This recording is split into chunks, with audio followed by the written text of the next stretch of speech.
It's not often that you drive a new model where the name has been more of a talking point than the car itself.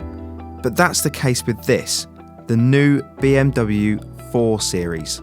It replaces the 3 Series Coupe, which is probably the reason for all of the hysteria about the name change. But come on people, times change, let's get over it. So to help ease you into a world that now includes a 4 Series, I'm going to play this first drive by a game of 4. So come on, let's get going. What are we waiting for?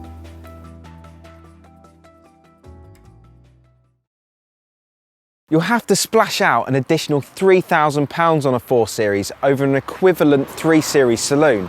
So you're going to want people to notice the difference. So what are the big 4 key talking points with the styling?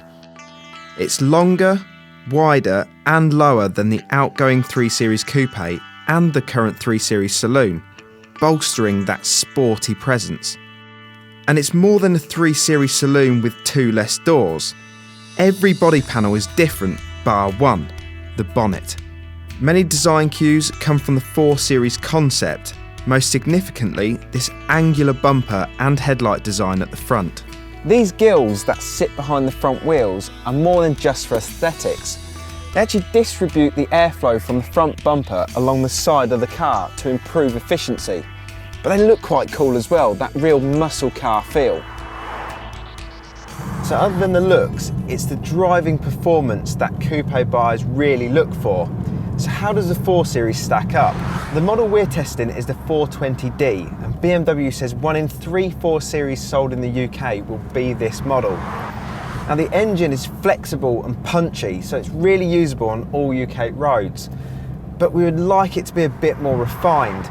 There's that distinct diesel engine grumble, especially when you're driving in town and when you're accelerating hard. It will be the cheapest to run though. See our full tested figures for this engine in the current 3 Series saloon by clicking the link. The lower, more grounded ride, along with the longer wheelbase and the wider track, makes the 4 Series feel distinctly different to the 3 Series saloon. It's still got that very BMW-like, sharp and really responsive steering, but it seems to hold the road nicer than the saloon does. Like all modern BMWs, the 4 Series comes with adaptable driving modes as standard. It's comfort mode that best irons out all the bumps and ruts in the road, but the smallest wheel size you can opt for is 17 inches, and all models come with run flat tyres. That means the ride is always going to be relatively crashy. The model we're testing comes with a 6-speed manual gearbox, but if your budget will allow, we'd stretch to the 8-speed automatic, which comes at about a £1,500 premium. On long arduous journeys, it's calm and relaxing, but when you stick it into Sport or Sport Plus mode, it offers really sharp, crisp gear changes. It's priced on a par with closest rivals the Audi A5 Coupe and Mercedes C-Class Coupe. It might be £3,000 more than an equivalent 3 Series saloon, but it's better equipped. SE trim gets xenon headlights, parking sensors front and rear, and heated seats. There's very little change with the 4 Series interior layout to any other modern BMW, but that's no bad thing. It's simple, clean, and all of the main controls are within easy reach of the driver.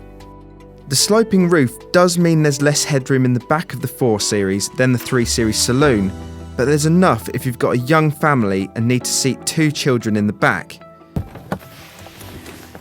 Okay, so I might be loving this 4 theme a little bit too much, so I'll try not to dwell on the number while I'm giving my 4-point first drive verdict. Number 1, it is a coupe, but don't think of the 4 Series as an out-and-out sports car. While the looks might suggest otherwise, it's not formidable to drive. Number 2, it's surprisingly practical, enough for family use. It's got a massive boot and there's enough room in the back for 2.4 children. Number 3, it looks great, and that combined with a BMW badge means it's going to retain its value for the foreseeable future. Finally, number 4, it's ultimately picked up where the 3 Series Coupe left off, and the 4 Series is still the pick of its class. As a complete package, overlook the Audi A5 Coupe and the Mercedes C-Class Coupe and go straight for the BMW 4 Series. You could say it's a foregone conclusion. Click on one of the links below to read the full first drive report on the BMW 4 Series, or read full reviews of the Audi A5 Coupe and the Mercedes C-Class Coupe.